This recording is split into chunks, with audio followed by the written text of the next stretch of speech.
الحمد لله نحمده ونستعينه ونستغفره ونؤمن به ونتوكل عليه ونعوذ بالله من شرور أنفسنا ومن سيئات أعمالنا من يهده الله فلا مضل له ومن يضلل فلا هادي له وأشهد أن لا إله إلا الله وأشهد أن محمدا عبده ورسوله أرسله بالحق بشيرا ونذيرا بين يدي الساعة من يطع الله ورسوله فقد رشد ومن يعصيهما فإنه لا يضر إلا نفسه ولن يضر الله شيئا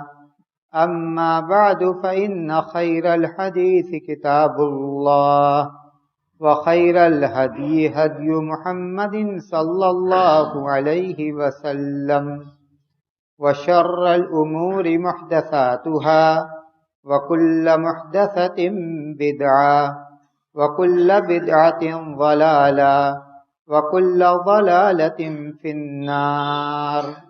أعوذ بالله من الشيطان الرجيم.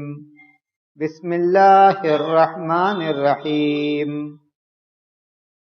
وَلَقَدْ خَلَقْنَا الْإِنسَانَ وَنَعْلَمُ مَا تُوَسْوِسُ بِهِ نَفْسُهُ وَنَحْنُ أَقْرَبُ إِلَيْهِ مِنْ حَبْلِ الْوَرِيدِ إِذْ يَتَلَقَّى الْمُتَلَقِّيَانِ عَنِ الْيَمِينِ وَعَنِ الشِّمَالِ قَعِيدٌ مَا يَلْفِظُ مِنْ قَوْلٍ إِلَّا لَدَيْهِ رَقِيبٌ عَتِيدٌ وَجَاءَتْ سَكْرَةُ الْمَوْتِ بِالْحَقِّ ذَلِكَ مَا كُنْتَ مِنْهُ تَحِيدُ وَنُفِخَ فِي الصُّورِ ذَلِكَ يَوْمُ الْوَعِيدِ وَجَاءَتْ كُلُّ نَفْسٍ مَعَهَا سَائِقٌ وَشَهِيدٌ لَقَدْ كُنْتَ فِي غَفْلَةٍ مِّنْ هَذَا فَكَشَفْنَا عَنْكَ غِطَاءَكَ فَبَصَرُكَ الْيَوْمَ حَدِيدٌ.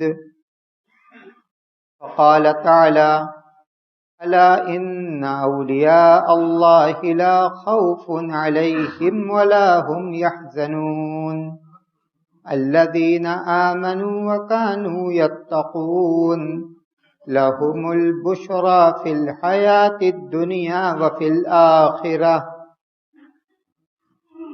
برادران اسلام، محترم بزرگوں، عزیز بھائیوں، اس دنیا میں ایک ایسی حقیقت جس کا سامنا ہم سب کو کرنا پڑتا ہے، اس حقیقت کا بیان قرآن کریم کی متعدد آیات میں آیا ہے، اور اس حقیقت کی تفصیلات اور اس کے احکام کو احادیث کی کتابوں میں بیان کیا گیا ہے۔ سورہ قاف کی آیات کے بعد جو آیتیں پڑھی گئیں، اللہ رب العزت فرماتا ہے کہ الا ان اولیاء اللہ لا خوف علیہم ولا هم یحزنون، کہ اللہ کے اولیاء نہ انہیں ڈر ہوگا اور نہ وہ غمگین ہوں گے۔ الذین آمنوا وکانوا یتقون، جو ایمان لائے اور تقوی کی زندگی گزاری، لہم البشری فی الحیاۃ الدنیا، دنیا کی زندگی میں ان کے لیے بشارت ہے۔ مفسرین کی ایک جماعت یہ کہتی ہے اس بشارت سے مراد وہ سچے خواب ہیں جو دنیا میں ان کو دکھلائے جاتے ہیں۔ اللہ تبارک و تعالی قرب قیامت کے موقع پر اپنے بندوں کو سچے خواب دکھلائے گا، سچے خواب دکھلاتا ہے، اس لیے کہ فتنوں کے زمانے میں دین پر ثابت قدم رہنا، دین پر چلنا، یہ بڑے عزم اور بڑے حوصلہ کی بات ہے۔ تو اللہ تبارک و تعالی اپنے ان بندوں کو جو ابتلاء و آزمائش سے گزرتے ہوئے دین پر ثابت قدم رہتے ہیں، ان کو سچے خواب دکھلا کر بشارت دیتا ہے، اور ان کو سچے خواب دکھلا کر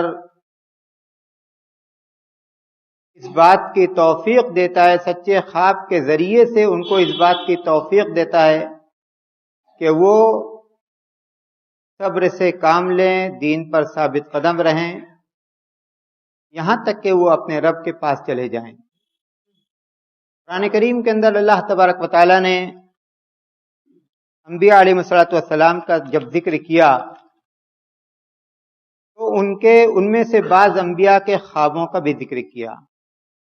انبیاء معصوم ہوتے ہیں، ان کے خواب سچے ہوتے ہیں، اللہ کی طرف سے یہ وحی کی ایک صورت اور شکل ہوتی ہے۔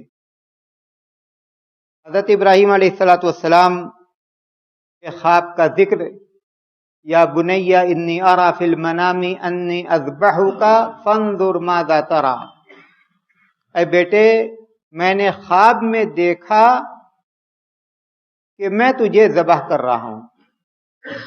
حضرت یوسف علیہ السلام اپنے والد سے اپنے خواب کا تذکرہ کرتے ہیں، یا ابتی انی رأیت احد عشر کوکبا والشمس والقمر رأیتهم لی ساجدین قال یا بنی لا تقصص رؤیاک علی اخوتک فیکیدوا لک کیدا، میں نے خواب میں دیکھا کہ 11 ستارے اور سورج اور چاند میرا سجدہ کر رہے ہیں، میرا سجدہ کر رہے ہیں۔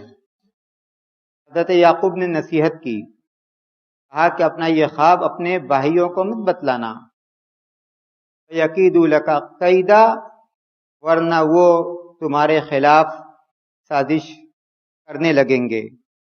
اللہ کے رسول صلی اللہ علیہ وسلم کا خواب، لقد صدق اللہ رسولہ الرؤیا بالحق لتدخلن المسجد الحرام ان شاء اللہ آمنین، اللہ نے اپنے رسول کو برحق خواب دکھلایا، یا اللہ نے اپنے رسول کے خواب کو سچ کر دکھلایا، لتدخلن المسجد الحرام، تم ضرور ضرور مسجد حرام میں داخل ہوگے۔ اللہ کے رسول صلی اللہ علیہ وسلم نے مسجد حرام میں داخل ہونے کا جو خواب دیکھا، اللہ تبارک و تعالیٰ نے اپنی اس آیت کریمہ میں اس خواب کی صداقت کو بیان کیا اور یہ وعدہ کیا کہ تمہارا یہ خواب سچ کر، تمہارا یہ خواب پورا ہوگا اور تمہارا یہ خواب سچا ہے۔ مشہور حدیث اللہ کے رسول صلی اللہ علیہ وسلم کے بارے میں، اول ما بدی به من الوحی الرؤیا الصادقہ، وحی کا آغاز سچے خواب کے ذریعے سے ہوا۔ پہلی وحی جو نازل ہوئی، اس وحی کے نازل ہونے سے پہلے سیرت نگار لکھتے ہیں کہ تقریباً 6 مہینہ تک اللہ کے رسول صلی اللہ علیہ وسلم کو سچے خواب دکھلائے جاتے رہے، سچے خواب دکھلائے جاتے رہے۔ اللہ کے رسول صلی اللہ علیہ وسلم نے مختلف مواقع پر مختلف خوابوں کو دیکھا اور ان کی تفصیلات احادیث کی کتابوں میں موجود ہے۔ ہو سکتا ہے کسی کے ذہن میں یہ سوال پیدا ہو کہ یہ خواب کیا ہے، اس کی حقیقت کیا ہے۔ علامہ ابن القیم نے اپنی ایک کتاب میں خواب کے بارے میں لکھا کہ اللہ تبارک و تعالیٰ نے خواب دکھلانے پر ایک فرشتہ کو مامور کیا ہے۔ اس فرشتہ کی ڈیوٹی یہی لگائی گئی ہے کہ وہ لوگوں کو خواب دکھلائے۔ فرشتہ مثالوں کی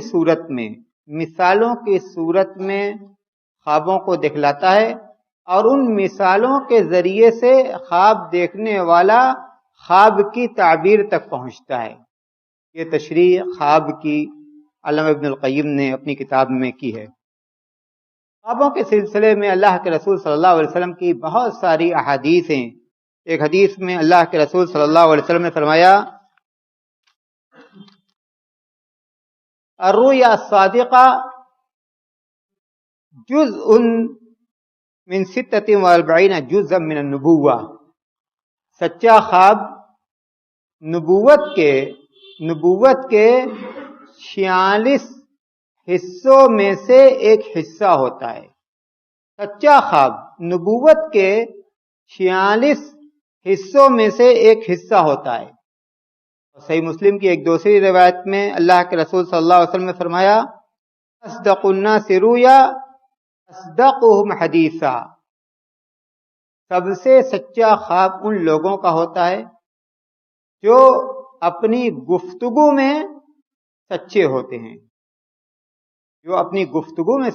ہیں، اور آگے فرمایا کہ زمانہ جب قریب ہوگا، یعنی قرب قیامت کے موقع پر مومن کا خواب بہت کم جھوٹا ہوگا، اسے سچے خواب دکھلائے جائیں گے تاکہ اللہ تبارک و تعالیٰ کی طرف سے اسے تسلی دی جائے اور اس کی ہمت کو بڑھایا جائے تاکہ وہ دین پر ثابت قدم رہے۔ علامہ ابن حجر نے یہ لکھا کہ خواب 3 طرح کا ہوتا ہے۔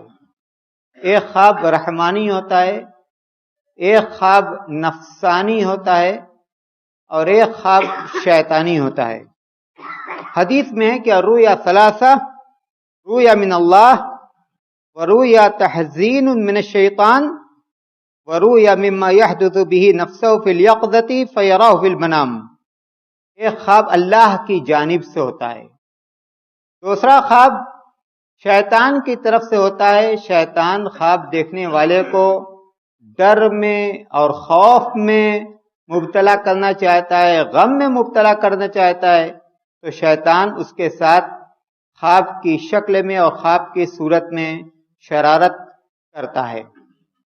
تیسرا خواب جو نفسانی ہوتا ہے، جو باتیں بیداری کی حالت میں دلوں میں آتی ہیں، انہی باتوں کو پھر وہ خواب کی صورت میں دیکھتا ہے۔ ظاہر ہے کہ ہر خواب دیکھنے والا شخص یہ ضرور چاہے گا کہ وہ سچا خواب دیکھے، اس کا خواب سچا ہو۔ تو سچا خواب دیکھنے کے لیے اسے کیا کرنا چاہیے؟ امام ابن القیم نے لکھا کہ جو شخص یہ چاہتا ہے کہ اس کا خواب سچا ہو تو اسے چاہیے کہ وہ فَلْيَتَحَرَّ الصِّدْقَ، وہ سچ بولے۔ پہلی بات یہ ہے کہ وہ سچ بولے، دوسری بات یہ ہے کہ اس کی کمائی حلال ہو، تیسری بات یہ ہے کہ وہ شریعت کے اوامر کی پابندی کرے، شریعت کے جو احکام ہیں ان احکام کی پابندی کرے، اور جن باتوں سے، جن کاموں سے اللہ نے منع کیا، اس کے رسول نے منع کیا، ان کاموں سے وہ بچے۔ وَيَنَامُ عَلَى طَهَارَةٍ كَامِلَةٍ مُسْتَقْبِلِ الْقِبْلَةِ۔ اس کے بعد لکھتے ہیں کہ وہ مکمل طہارت کے ساتھ، ناپاکی کی حالت میں نہیں، مکمل طہارت کے ساتھ قبلہ کی طرف منہ کر کے سوئے۔ وَيَذْكُرُ اللَّهَ حَتَّى تَغْلِبُهُ عَيْنَاهُ، اور سوتے وقت یا سونے کے وقت اللہ کا برابر ذکر کرتا رہے یہاں تک کہ اس کی آنکھ لگ جائے۔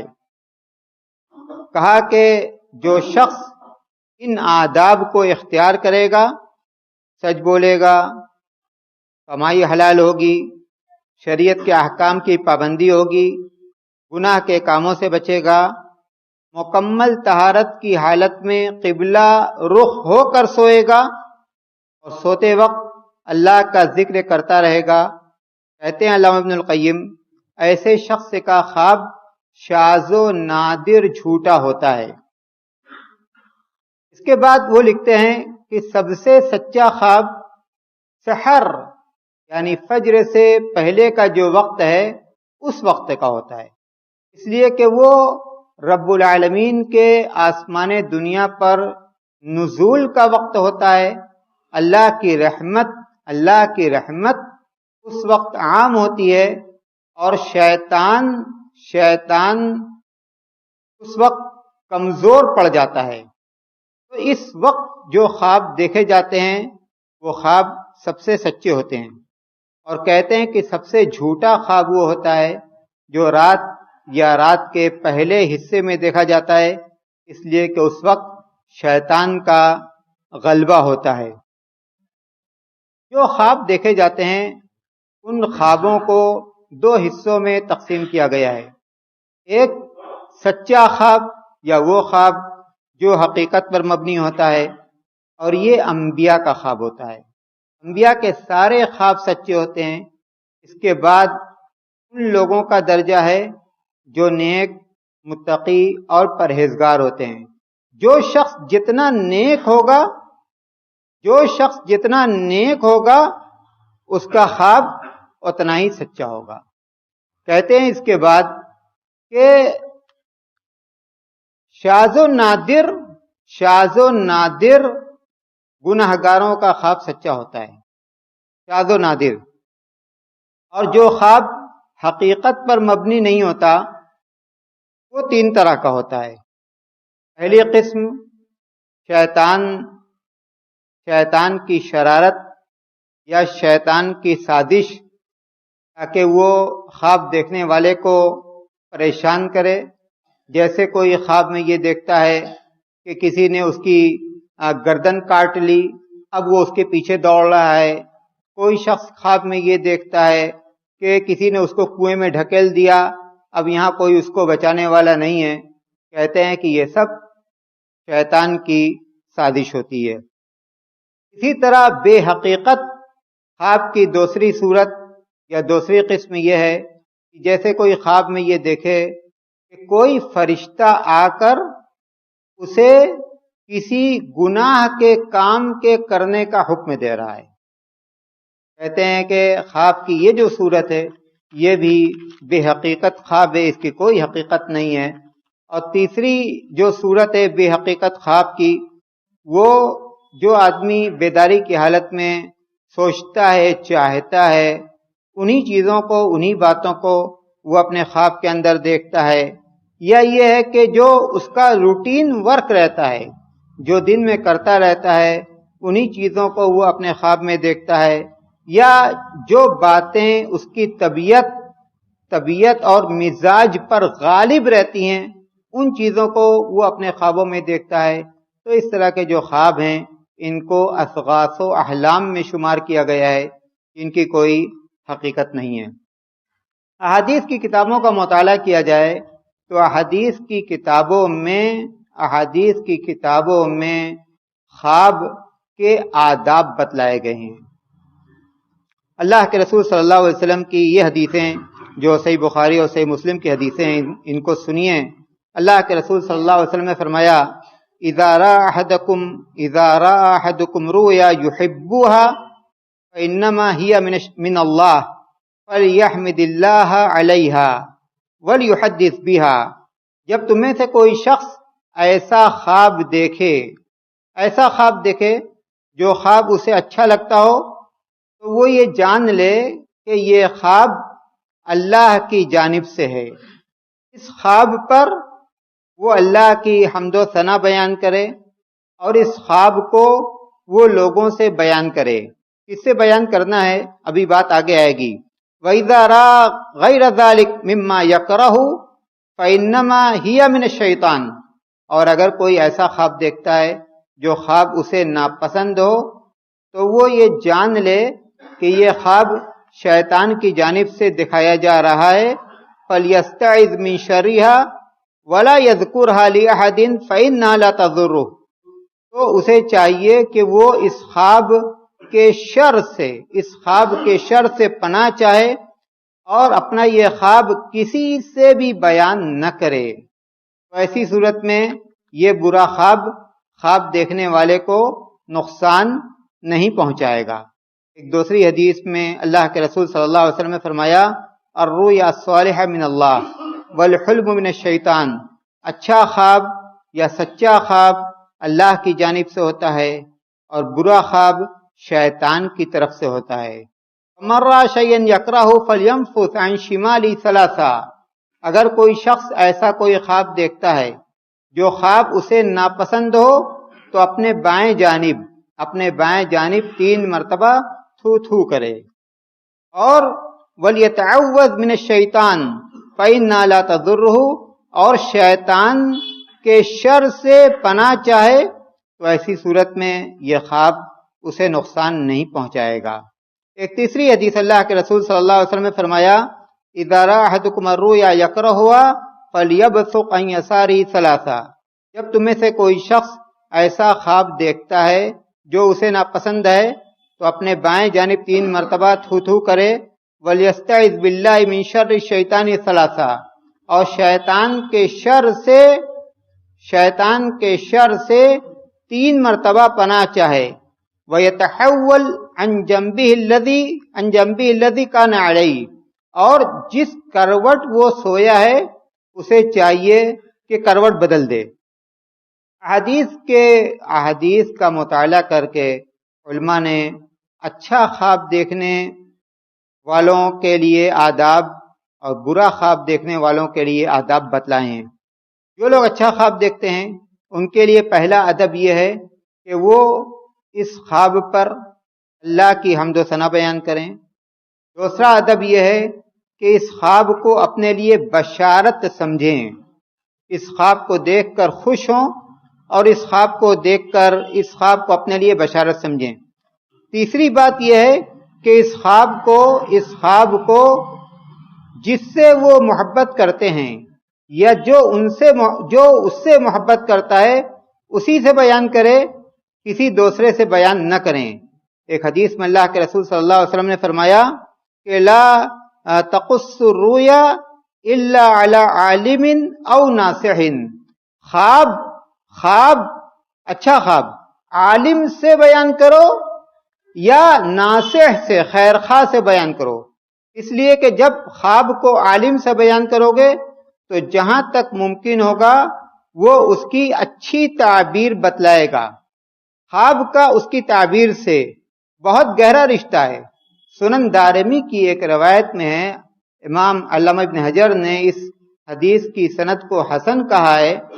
اس روایت میں یہ ہے کہ خواب اپنی تعبیر کے مطابق واقع ہو جاتا ہے، خواب اپنی تعبیر کے مطابق واقع ہو جاتا ہے، یعنی اگر کسی نے اچھا خواب دیکھا اور کسی نے جانے میں یا انجانے میں اس کو اس خواب کی بری تعبیر بتلا دی تو پھر وہ اچھا خواب برے خواب کی شکل میں تبدیل ہو جاتا ہے۔ تو اسی لیے اللہ کے رسول صلی اللہ علیہ وسلم نے فرمایا کہ خواب اسی سے بیان کیا جائے جو خواب کی تعبیر کو جاننے والا ہو، عالم ہو، اور جہاں تک ممکن ہو وہ اس خواب کی اچھی تعبیر بتلائے۔ او ناصح، یا یہ ہے کہ جس سے وہ خواب بیان کیا جا رہا ہے وہ اس کا خیر چاہنے والا ہو، اس سے محبت کرنے والا ہو، اس کا خیر خواہ ہو، تاکہ اسے اچھی بات اور اچھا راستہ بتلائے۔ اور اگر کوئی شخص برا خواب دیکھتا ہے تو اس کے کیا آداب ہیں؟ 6 باتیں اس سلسلے میں بیان کی گئی ہیں۔ پہلی بات یہ ہے کہ اگر کوئی شخص برا خواب دیکھتا ہے تو اللہ تبارک و تعالیٰ سے اس خواب کے شر سے پناہ چاہے، پہلی بات۔ دوسری بات یہ ہے کہ شیطان کے شر سے پناہ چاہے، اور تیسری بات یہ ہے کہ جب اس ڈراؤنے یا برے خواب کو دیکھ کر نیند کھلے تو بائیں جانب 3 مرتبہ تھو تھو کرے۔ چوتھی بات یہ ہے کہ جس کروٹ سو کر اس نے یہ خواب دیکھا ہے کروٹ بدل لے، جس کروٹ سو کر اس نے یہ خواب دیکھا ہے کروٹ بدل لے۔ پانچویں بات یہ ہے کہ اپنا یہ خواب کسی سے بھی بیان نہ کرے، اور چھٹی بات یہ ہے، بعض روایتوں میں یہ آیا ہے کہ وہ کھڑا ہو کر 2 رکعت نماز پڑھے، کھڑا ہو کر 2 رکعت نماز پڑھے، تو یہ 6 باتیں اور 6 ادب ذکر کیے گئے ان لوگوں کے لیے جو برا خواب دیکھتے ہیں۔ بعض خواب ایسے ہوتے ہیں کہ جیسے دیکھا جاتا ہے ہو بہو ویسا ہی واقع ہو جاتا ہے۔ اللہ کے رسول صلی اللہ علیہ وسلم کو ام المومنین حضرت عائشہ رضی اللہ تعالی عنہا دکھلائی گئیں۔ ایک فرشتہ حضرت عائشہ رضی اللہ تعالی عنہا کو گود میں ریشم کے ایک کپڑے میں لپیٹ کر لایا، صحیح بخاری کی روایت ہے، ریشم کے ایک کپڑے میں لپیٹ کر لایا اور اللہ کے رسول صلی اللہ علیہ وسلم سے یہ کہا کہ یہ آپ کی اہلیہ ہیں۔ اللہ کے رسول نے کہا کہ ذرا چہرہ کھولو، فرشتے نے چہرہ کھولا، وہ حضرت عائشہ تھیں۔ اللہ کے رسول صلی اللہ علیہ وسلم نے یہ کہا کہ اگر یہ اللہ کی مرضی ہے تو اللہ کی یہ مرضی پوری ہو کر رہے گی۔ تو جو خواب میں اللہ کے رسول نے دیکھا ہو بہو وہی واقع ہو گیا۔ اور کبھی ایسا ہوتا ہے کہ خواب میں مثال دکھلائی جاتی ہے، خواب میں اشارے دکھلائے جاتے ہیں، خواب میں علامتیں دکھلائی جاتی ہیں۔ اللہ کے رسول صلی اللہ علیہ وسلم نے خواب میں مدینہ دیکھا، اور اسی حدیث میں یہ ہے کہ فیہا بقر تنحر، مطلب یہ ہے کہ گائے ذبح کی جائے گی، گائے ذبح کی جائے گی۔ اللہ کے رسول صلی اللہ علیہ وسلم نے بعد میں یہ فرمایا کہ احد، جنگ احد کے موقع پر جو صحابہ کرام شہید ہوئے، اس خواب کی تعبیر وہ لوگ ہیں، اس خواب کی تعبیر وہ لوگ ہیں۔ ایک دوسری حدیث اللہ کے رسول صلی اللہ علیہ وسلم نے اپنا خواب بیان کیا کہ میں نے تلوار کو لیا اور تلوار کو ہلاتا رہا، پھر اس کا دستہ ٹوٹ گیا۔ اللہ کے رسول صلی اللہ علیہ وسلم نے فرمایا کہ یہ اشارہ ہے، یہ اشارہ ہے یا یہ علامت ہے اس نقصان کی طرف جو نقصان احد، جنگ احد میں مسلمانوں نے اٹھایا۔ تو کبھی کبھی خواب بالکل واضح ہوتا ہے، جیسا آدمی خواب میں دیکھتا ہے ویسے ہی وہی اس کی تعبیر ہوتی ہے، اور کبھی کبھی خواب میں اشارے اور علامتیں دکھائی جاتی ہیں۔ اللہ تبارک و تعالیٰ سے دعا ہے کہ اللہ تبارک و تعالیٰ ہم سب کو دین کی صحیح فہم عطا کرے، اور ہم سب کو اس بات کی توفیق عطا کرے کہ دین کے جو احکام ہیں ہم ان کی پابندی کریں۔ جب تک زندہ رکھ اسلام پر چلنے والا بنا کر زندہ رکھ، جب موت آئے تو ایمان پر آئے۔ وآخر دعوانا ان الحمد للہ رب العالمین۔